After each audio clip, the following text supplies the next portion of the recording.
يا أيها الذين آمنوا اتقوا الله وقولوا قولا سديدا يصلح لكم أعمالكم ويغفر لكم ذنوبكم ومن يطع الله ورسوله فقد فاز فوزا عظيما أما بعد سلامي خواهي قورتان لبي السلام عليكم ورحمة الله وبركاته ومدوارم لپروردگار عبادتي أمروش إن شاء الله قبول بك لهر همومان خواهي قورة بخاتە سەر تەرازووی چاکەکانمان و تەرازووی چاکەکانمان قرس بکاتەوە و تەرازووی خراپەکانمان سوک بکاتەوە ڕەحم بە مردوەکانمان بکا و ڕەحم بە هەموو لایەکمان بکە ئینشاء الله تعالى ئیماندارانی خۆشەویست وتمان بە ڕەمەزان بکەینە فرسەتێکی گۆڕانکاری خاڵی یەکەممان باس کرد لە خزمەتی ئێوەدا گۆڕانکاری لە نەفس و دەرونی خۆمان ئەچینە دووەم گۆڕانکاری لە جۆری مامەڵە و ڕەفتارەکانمان تەبەن ئەمانە گشتی پەیوەستە بە عیبادەتەوە سە تۆ تەماشا بکە ڕۆژووی مانگی ڕەمەزانی پیرۆز کاتی ڕۆژوو ئەگری پێغەمبەری خوا صلی الله عليه وسلم داوای چی لێ ئەکا داوای ئەوەی لێ ئەکا کە پێغەمبەری خوا ئەفەرمی عليه الصلاة والسلام من لم يدع قول الزور والعمل به والجهل وليس له من صيام إلا الجوع والعطش ها دیاری کردووە ئەڵێت بۆ نمونە پێغەمبەری خوا فەرمیێ صلی الله عليه وسلم کەسانێک هەن بە ڕۆژوو هەر بەعام هەموو ئومەتەکان تەبەن لە قیامەتا کۆکەنەوە ئەوەی بە ڕۆژووە ڕۆژوو پێشی ئێمە ڕۆژیان گرتووە بەڵام ئەوە بەم مانگە نەبووە لە ساڵا بووە ئەوانە کۆکەنەوە ئێمەش کۆکەنەوە ئەزانن لە ناو ڕۆژوانە کۆمەڵێ جیا ئاکرێتەوە ئەم کۆمەڵە جیا ئەکەنەوە بەسی لاکیان بۆ ماوەتەوە ئەو ئەم فەرمایشتە ئەفەرمێ ئیلا برسێتی و تینێتی چونکە ئەبێ خۆت بپارێزی لەو کۆمەڵەی کە بەس برسێتی و تینێکێت بۆ ئەمێنێتەوە ئەوش چییە؟ وەک لە حەدیسەکەی ترا ئەفەرمێ پێغەمبەری خوا صلی الله عليه وسلم ئەگە کەسێ هات بۆ لات تەنانەت شەڕی پێفرۆشتی قسەی خراپی پێکردی تو یەک وشەتەیە جوابی دەیتەوە نابێ بیکەیتە دوو بەس بڵێی من هام بە ڕۆژوو هەچ ناڵێم هام بە ڕۆژوو بۆ ڕۆژۆکە چی بەتاڵ نەبێتەوە ئەبێ وریابی ئایا گوناحەکان تەئسیران لە ڕۆژوو هەیە بەڵێ هەندێکیانێ ڕۆژەکەت بەتاڵەکەتەوە هەندێک خێرەکەی ئەبا زۆری ئەبێ زۆر وریابی چونکە مامەڵەی ڕۆژوان ئێستا من و تو بە ڕۆژین مسڵمانان بە ڕۆژوون ئەبێ تۆ جیاوازیەکەت هەبێ لە مامەڵەی خۆتا ڕۆژانە لەگەڵ ڕۆژگاری ترە ئەو فەرقە هەبێ ئەو جودایە هەبێ ئەو جیاوازی هەبێ ئەگەر ئەوە نەبێ وریابە نابێ بە کەیفی خۆمان هەموو ڕەفتارێ بکەین هەر ڕەفتارێ هەر مامەڵەیە هەر ئاکارێ ئەگونجێ لەگەڵ ڕۆژێکەمە ئەمسی ڕۆژە ئەیگەرم و تەحەفوزی پێوەکەم و دەستی پێوەگرم هەر ڕۆژ هەر کە ئاکار و ڕەوشتێک هەر شتێکی تر لەگەڵ ڕۆژۆکەمان ناوێ جێ ئێلم هەتا هەوڵەدەی تەنیا بە فرەمە چۆن ناو قەڵەباڵەوەی چونکە تووشتی قسەش نەکەی دەوروبەرەکە قسەکات تووشی غیبەتێکەتی تووشی شتێکەتی هەوڵ بدە شوێنانێک دابنە بۆ خۆتە تا ڕۆژەکەت تەواو بێ بۆی دوور بیت ئللا بە گوێرەی حاجە و پێویست لەگە خەڵکابی إمام جابر رضا ورحمتي خوای لێ بێ ئەفەرمێ إذا صمتم فليصم سمعك وبصرك ولسانك عن الكذب واتە ئەگە بە ڕۆژوو بی ئەم سەحابەی نازداری پێغەمبەری خوا فەرمی عليه الصلاة والسلام گوێکانت بگرەوە واتە گوێ بۆ هەموو قسەیە مەگرە با گوێتش بە ڕۆژوو بێ ئەمجا ئەفەرمێ وە چاو مەگەڕێنە بۆ هەموو شتێ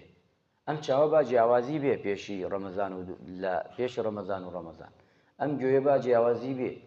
گوێ لە هەموو شتێ مەگرە پێویست ناکە ئەوش چونکە گوێ لە هەموو شتێ بگری تەئسیرێکا لە ڕۆژەکەت ئەوەی خراپە مەبەستمانە وەلیسانێک زبانت بگرەوە وریابە ئەم زبانە زۆر ئافاتە دایکی ئافاتەکان زبانە زۆرینەی خەڵکی بۆ دۆزەخ ڕاکێشرێ بەسەر دەما زبانە ئەبێ خۆت پارێزی لێ وریایی بە چونکە زبان زۆر خەتەرە زۆری خەڵکی لە قیامەتە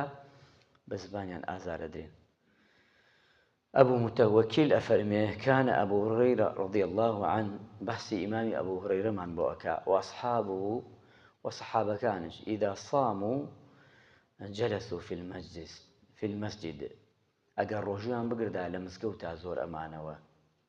حتى يحفظوا سمعهم وبصرهم وأرجلهم عن كل ما حرم الله وكانت تلك وصية السلف وتيانا أبي هريرة وأصحابه يوران لمسجوتا أمانة نوا بتشوف هاد مسجوت سلامته لشي لوي بوس جوم وبو بيستنم وبو زبانم وبو كارو كردارم أبي وريا بيت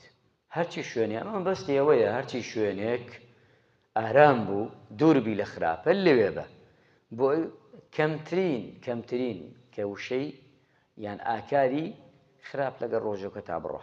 ئیمامی ئەحمەد ڕەضا و ڕەحمەتی خوای لێبێ ينبغي للصائم أفرمي أن يتعاهد الصوم من لسانك يعني أبي روجوي در روجوي چی بگرێ ڕۆژوی سبان بە سبانیان ڕۆژوو بێ وریا بەشتێ بەسەر زبانیان نەڕوا كانوا إذا صاموا قعدوا في المسجد ڕۆژوش بوون لە مزگەوتا دانیشتن ئەمانەوە چووکە بۆی ڕۆژەکەیان تەحەفوزی پێ بکەن وەلا نەختاب الناس غیبەتی خەڵک نەکەن وغیبەتی خەڵکی و قسەی خەڵک و باس و خواسی خەڵکی نەکەن باشە مەبەستی ئەمەی کەواتە ئەمانە ئەم وتانەی کە من گێڕامەوە گشتی لەسەر ئەوە ئەسوڕێتەوە خاڵەکەمان مەبەستەکەمان جەوهەرە ئەبێ مامەڵە و ڕەفتارمان ئاگامان لێبێ لە پێشەوە فەرمودەی پێغەمبەری صلی الله عليه وسلم باسمان کرد ئەبوو ذەر ڕەضا و ڕەحمەتی خوای لێبێ ئەفەرمێت إذا صمت ئەگەر ڕۆژوت کرد فتحفظ ما استطاعك هەرچەندێ ئەتوانی خۆت بگرەرەوە ئیمامی ئەبوو ذەر فەرمێ ڕەضا و ڕەحمەتی خوای لێبێ یعنی ئەم پیاوە چاکانە ئەم سەحابانە ئاوا ڕۆژویان گردووە ئیماندارە ئێستا زۆری مان تخوا ئێستا ئەمڕۆ بێ بۆ لای خەڵکی ئەمڕۆ چۆن هابە ڕۆژوو ئەسڵەن هەر حەساب ناکا بۆ قسە ئەسڵەن هەر حەساب ناکا بۆ بیستن ئەسڵەن حەساب ناکا بۆ بینین کورە دەشەوی ئەخیر خەڵکی وایە ماڵتان ئاوا بێ ئەچێ لە بازاڕ ئەگەڕێ بەشکەم تەماشا ئافرەتەکان بکە تو سێر نەکبەتیەکە خەڵکی ئەزانن بە مارکێتەکانە شەوان ئەگەڕێ ها بە ڕۆژوو ڕۆژ بۆی تەماشا بکە سبحان الله سێرکە وازانێ ڕۆژوو بەس ڕۆژە شەو نییە لێی تێک چووە فەقیری نەفسەکەی لێی تێک داوە داماوە یا خەڵکی تر ها بە ڕۆژوو سێرەکی قۆڵی عالەمە بڕێ سبحان الله شتێکی سپایرەدا دەخەوت سبحان الله درۆ ئەکا دوو لە ڕوو جەنابتان غەیبەتەکە دوو لە ڕوو جەنابتان ئەچێ سوێنە خوا بە درۆ لە مەحکەمە ها بە ڕۆژوش سبحان الله دەسەناتە قورئانە سپیە کاتە ڕەشەکاتە سپی ها بە ڕۆژوو ئەمە یعنی ئەم پیاوە تێگەیشتووە لە ڕۆژوو منیژم تێنەگەیشتووە هیچ هەر وەکە عادەت ڕۆژیەکە گرێ و لەژە بەیانی بانی داوە تا ئەوڕۆ با زگمان برسوی و دەمان یا ئەرشە الحەمدولله خوێن باجار هەیە ڕزقەکەی حرامە فتارەکە بە ڕزقی حرام ئێو شتێک بەتر جۆی پێ نادا ئەمانە گشتی حەساباتە بێ ئینسان بخۆی بیکە خوا پاکە و پاکی وێ بەخوا دڵی پاکیوێ کردارەی پاکیوێ بەخوا مامەڵەی پاکیوێ بەخوا هەموو شتی پاکیوێ پاک نەبێ وەری ناگرێ ئیتر ئەوە بزانینێمە ئەبێ خۆمان لەوە کەمێ وردکەینەوە ئەگە 15 دقە بوو پێم بڵێ ئەچینە خاڵێکی تر گۆڕانکاری لە تەبیعەت و عادەتمان سێهەمیان ئەوە گرێتەوە ئەو حەدیسەیە ئیدا کانە یوما ئەفەرمێ پێغەمبەری خوا صلی الله عليه وسلم هەر کەسێ ڕۆژوو بی ئەو ڕۆژە چی بکەی وریابە شتی خراپ نەڵێ ئەگە کەسێک کاتژماشی پێدای بەس بڵێ ئەنی صایم ئەمە چییە یعنی عادەتەکەت بگۆڕە ئەی سبحان الله ئیمڕۆ ها بە ڕۆژوو سێرەکە ها بە ڕۆژوو سەبری نییە ئێ ڕۆژوو فێر چیمانەکە فێر سەبر ڕۆژوو فێر چیمانەکە فێر دڵ نەرمی یا ئەو دڵی لەبەر ڕەخترە لە ڕەمەزان شار چی ئیسفادەی کردە لەو ڕۆژووە ڕۆژوو فێری چیمانەکە ئەم ڕۆژەیە مەگری من زۆر جار بپرسن فێر چیمانەکە پێمان ناژێت تەبیعەتەکانتان بگۆڕن گشتی نەرم بە لەسەر خۆ بە قسەی شیرین بکە قسەی ڕق و زەبر مەکە، دڵی کەس مەڕەنجێنە، مامەڵەی جوان بکە، سەبرت هەبێ، تەحەممولت هەبێ. ئەمە ڕۆژوو گشتی ئەمانە توێڵێ. سێرەکەی ئەمڕۆ وانە، ئەمڕۆ سەرەکە بە ڕۆژ یەوارەتێ ئەچێتەوە بۆ ماڵ ناهێوری لەگەڵی قسە بکەی، دێتە بازاڕ ئاگرێک، دێتە مزگەوت ئاگرێک. تو چۆن وابێ ڕۆژوو چۆن وابیانی نا ئەبێت تەحەممولمان بێ، بڕوات بێ خەڵکی وایە یعنی بچێتە ماڵەوە شتێ بەدڵی نەبێ دنیاچەکەن بێتە مزگەوتەوە مناڵێ قاڵە قاڵکە هەرا مزگەوتی ئەڵەژێ کەی مزگەوتەوە ئەمە کەی ژیانە و ئەمە کەی ئیتر دەستی پێک زۆر ئاسایی بێ. یعنی ئەبێ ئێمە فێری چی بین ئیمانداران، ئەتانەوێ هەموو شتێکمان دەستکەوێ بە سەبر دەستمانەکەوێ، بەخوا بە سەبر دەستەکە، بەخوا بە عەجەلە بە پەلە بە هەڵچوون بەمانە هیچ دەستناکەوێت. چکە ئێمە بە چیوە جوانین؟ هەمومان بەوە جوانین مامەڵەمان جوان بێ بەرامبەر یەکتری، دڵمان پاکەینەوە، دڵ ئەو دڵە پڕبانی ژەنگە ژەنگ خوا دڵیەوێ زۆر جار. چکە ئەبێ ئینسانی موسڵمان ئاگای لە ئاکاری بێ. بۆیە عولەمایان زانایان فەرموویەنە کۆمەڵی خەڵکن بارن بەسەر ئیسلامەوە. وتیان چۆن؟ وتیان لەبەرەوەی بڕێ تەبیعەتیانەیە ئین جاهیلیە، لە تەبیعەتە ئەیتێرن لەناو ئیسلامشا قەدوەن بۆ خەڵک هەر بۆ تەبیعەتەی بن.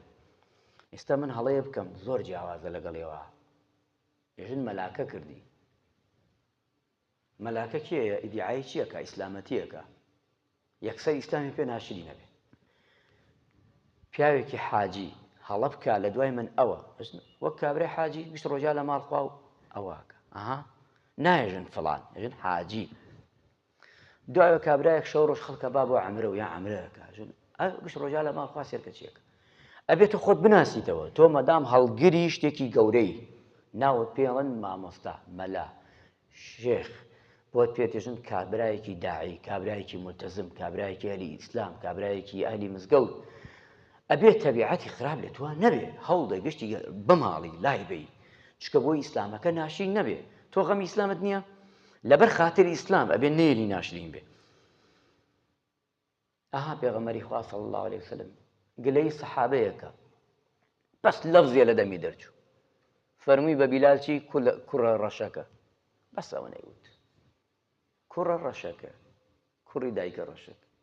پێغەمبەری خوا چی پێوت؟ ڕۆیشتی کە سەحابەکە سەری داناوتی وەڵڵاهی ئەبێ چی بکەی؟ بە قاچی ئەو ڕەشەی تۆیە نەک سەرت، قاچی ئەو ڕەشەی تۆیە ئەم سەرە سپێنیە ئەبێ بداتەبانێ، ڕازی نابم بەی شێوەیە. پێغەمبەری خوا سەحابەت چۆن پەروەردەیەکە یەک وشە قبول ناکە لە سەحابەکەیە یەک وشەی ناشرین بێ، چیجا کار و کردارێکی گەورە تەبیعەتێکی خراپ چۆن قبوڵەکە. ئەمانە چونکە لە ئیسلامدا زۆر بایەخی پێدراوە. بۆیە من ئەم بابەتانە مەڵبژار لە خزمەتیەوەدا. ئینسانە بێ خاڵێکی تر لەوانە ئیمانداران ڕەزیلی تۆ باش خوای گەورە ڕەحمان لێ بکە، عاقیبەت خێرمان بکە، با لەیلا ڕاوەستین نەچین ئەولاوە. یا ڕەبی خوایە لێتە پاڕێنەوە هەرچی ئاکارێک و هەرچی تەبیعەتێکی خراپ لە هەر هەموومان دوورکەیتەوە، هەرچی چاکە بخیتە ڕێگامان، سنگمان، دڵمان، ماڵمان، خۆشەویستی و هەموو لە نێومان زیاد بکەوە، تەبیعەتی خراپمان لێ دوورکەیتەوە، تەبیعەتی چاک بکەیتە نەسیبمان. خوایە لێتە پاڕێم و ڕەمەزانمان لێ قبوڵکەی، عیبادەتمان لێ قبوڵکەی. یا ڕەبی خوایە ڕەحمان پێ بکەی، ڕەحم بە هەموو مردوەکانمان بکەی، قەبرەکانیان بکەیتە باخێ لە باخەکانی بەهشت. ئەوەی باوکو دایکی مردووە خوای گەورە قەبرەکەی بکاتە باخێ لە باخەکانی بەهشت. ئەوەی ماوە خوای گەورە تەمەنی درێژ کاتەوە لەشی ساغکە، خوای ڕەحم بە پیاوە تەمەنەکانمان بکەی، عاقیبەت خێران بکەی، لەشیان ساغ بکەی. یا ڕەبی خوای ڕەحم بە گەنج و لاوەکانمان بکەی، ڕەحم بە مناڵەکانمان بکەی. یا ڕەبی خوای مناڵی نێ خوای مناڵی ساڵحە مناڵی ساڵحی بدەیت.